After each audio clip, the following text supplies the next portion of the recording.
we got some new engine swaps. I was gonna go to the Coyote. That was my plan, but we have a new vehicle that can accept the R26B, which is the racing four-rotor motor, the rotary. It's been a long day, so I've been a little tired. And when I was building the rotaries, I went in to replace the crankshaft, which they don't have crankshafts, so it started giving me the whole message on the history of crankshafts and all that stuff, the whole information, which I didn't need, didn't want, but it didn't click right away just because I'm tired and was just trying to pound through it. But anyway, this is the factory RX8, factory engine 2 rotor 1.3. This engine has not fared well in real life. I think pretty much all of them have had their engine swapped due to weak apex seals. So, but the car itself has actually grown on me. So it's not, I don't know, it's not the RX7, the FD. It's not as beautiful, but it's growing on me. So this is all parts swapped into it. Otherwise, fully, it's got all the parts, but no mods in terms of modifications to the settings. It's all just whatever it came with after swapping parts, other than the transmission is pushed out to 320. So let's see what these two have. And then after this we can find out where the better place for the R26B is.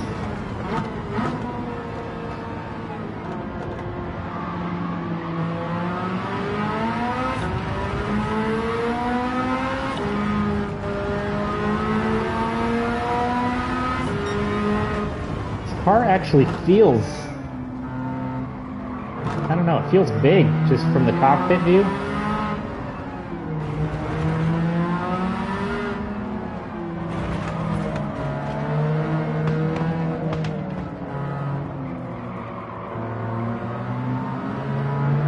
I feel like I'm pushed way forward.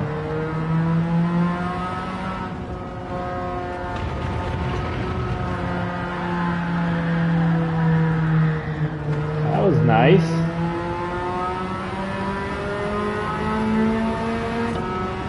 So they're both running the high range turbo, the high RPM turbos, and that's just because that's the only option for the race motor, the four rotor. So I thought that was kind of a fair way to go, even though I tend to use the medium, just because you're more likely going to get into that power band. This car's running right around 500 horse.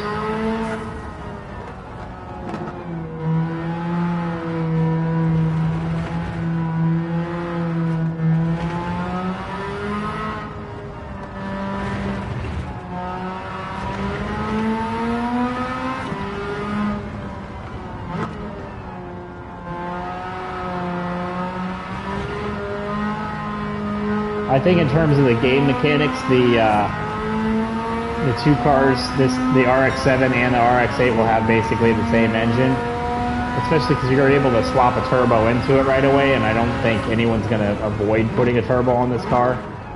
But the real car did not have a turbo variant from the factory, which was one of the criticisms of it.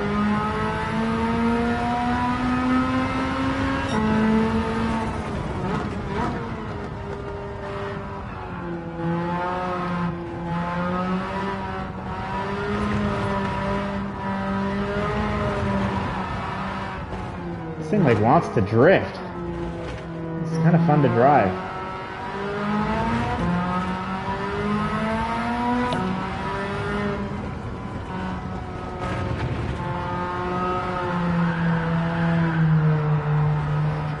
You don't get out of hand. It's this is actually pretty fun. I'm liking this car. I don't know that I would want to buy one for real just because of the known rotary motor issues that it's inherent in this car especially. Like they made a couple mistakes on it, trying to, I think they were trying to make it more fuel efficient or just cheaper to build.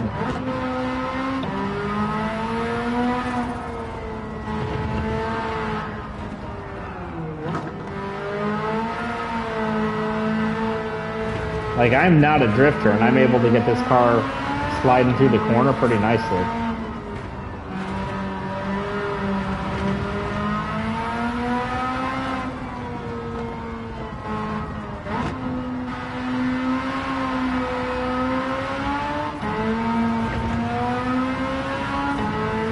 When you feel the back end of this car going out, you don't really feel like you need to get it back in line, because it's not snapping on you. It's just creeping its way out, and you can always lift off the gas and get it back into place.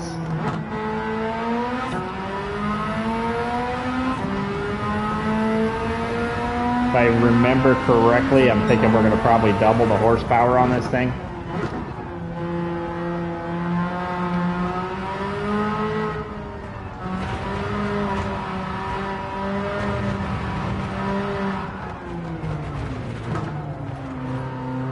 There is an ultra high.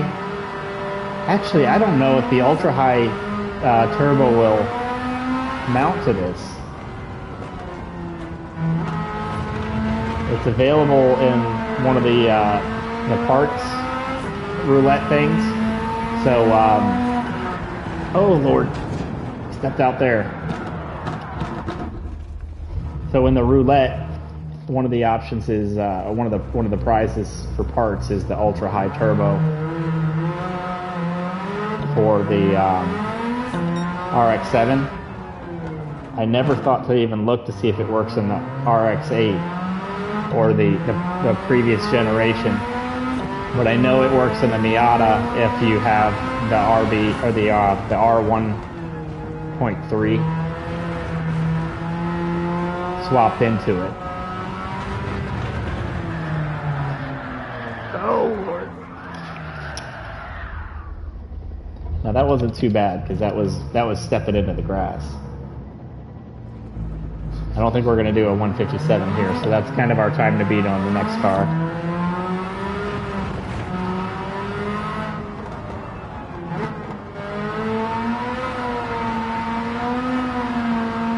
I don't even want to drive this car, I just want to drift it, and I'm not even into drifting.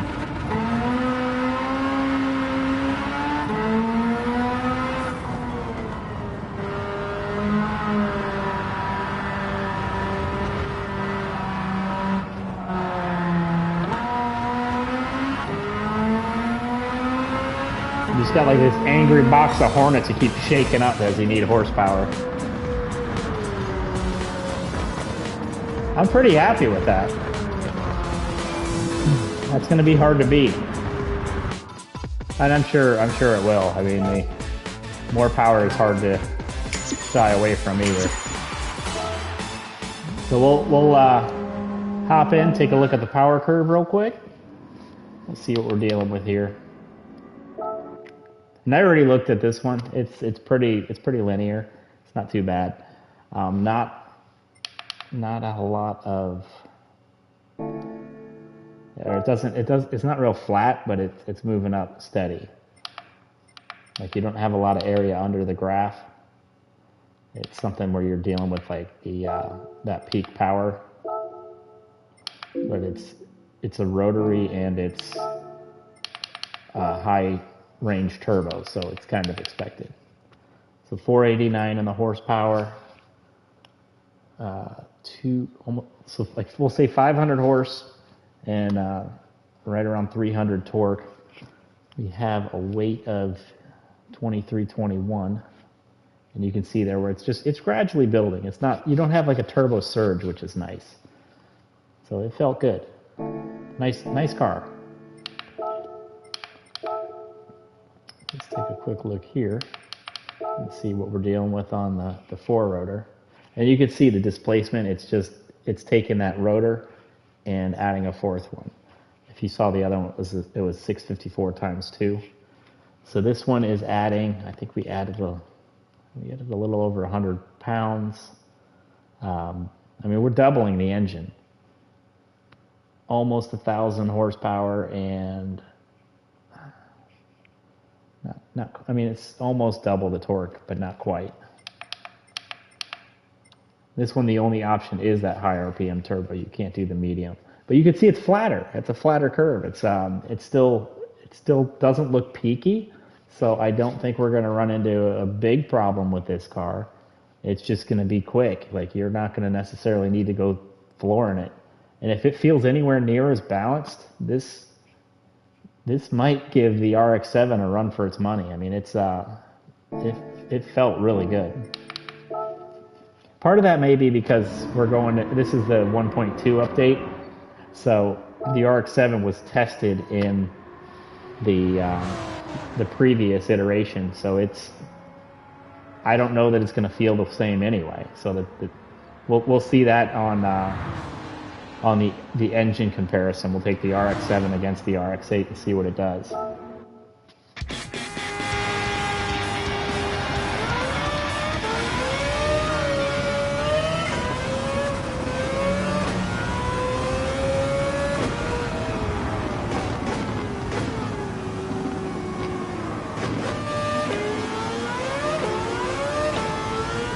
It already sounds better.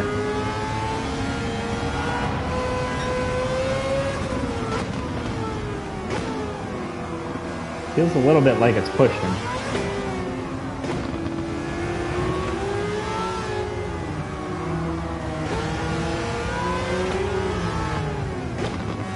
Once we get to the comparison of the RX-7 against this car is going to get the wide body kit. It's going to get the wider wheels to try to make it compete with what I've done to the RX-7.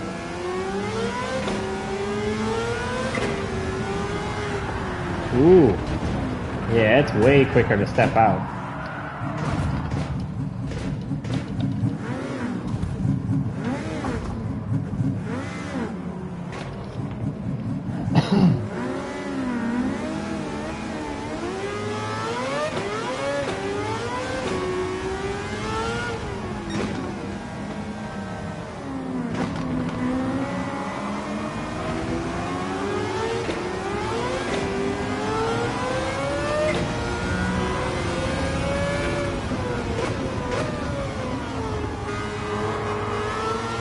You gotta stand harder on the brakes.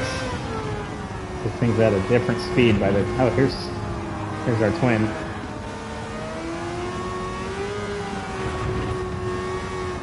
Yeah, it does not take anything to get this thing going sideways. The other car, it was more right on that edge where you could just blindly floor it.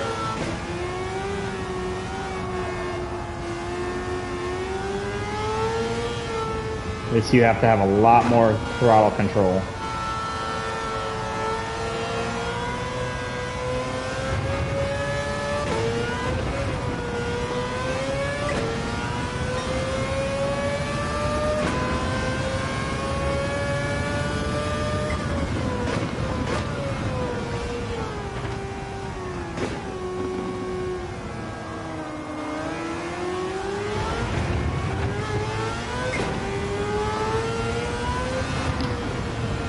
Ooh.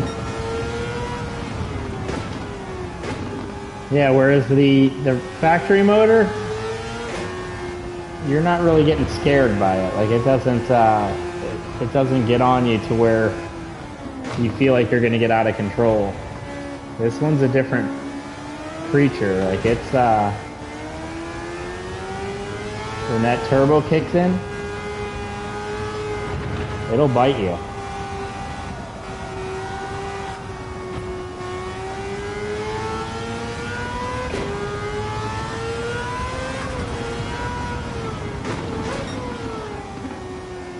I don't think we're dealing with suspension binding, but it's got a little bit of... It's got a weird feeling coming out of some of these corners, where it's like it doesn't want to stop rotating. And I don't think it's the back end coming out. I mean, there it was.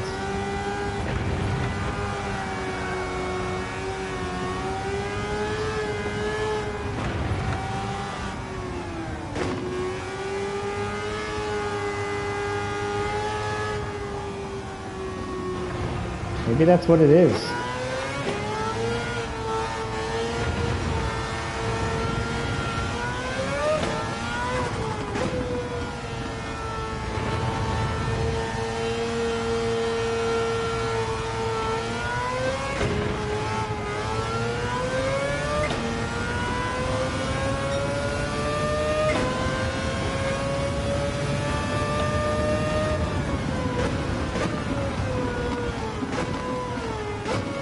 I think we actually ran out of gear on that stretch.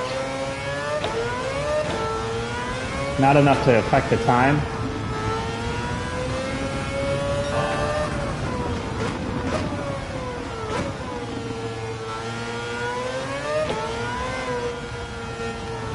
Yeah, that sound is good. I have not bought the Mazda race car yet. I can't even remember the name of it right now. I think it's like a 676 or something like that. I can't remember. But like I said, it's been a long day. Ooh, that was nice. But I know running by it in traffic, that and the Vision concept car, I love running up on the Mazdas.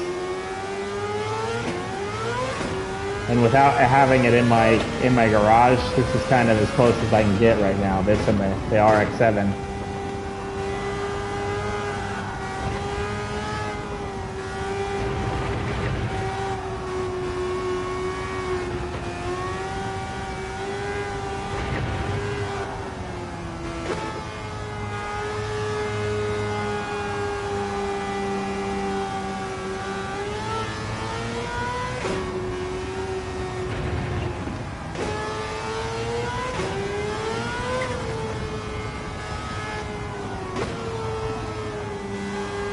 The RX-7 was one I had planned to revisit anyway, just because I felt like it needed to be dialed in. This feels like it's just taking it. I mean, I'm happy with that right now. I'll still lower it, I'll still make it wider, put the wide body kit on it. But that is not a bad car. I mean, it's... What did we do? 155, so we ended up pulling 2 seconds off of our 2.5 off the factory motors. That's pretty good.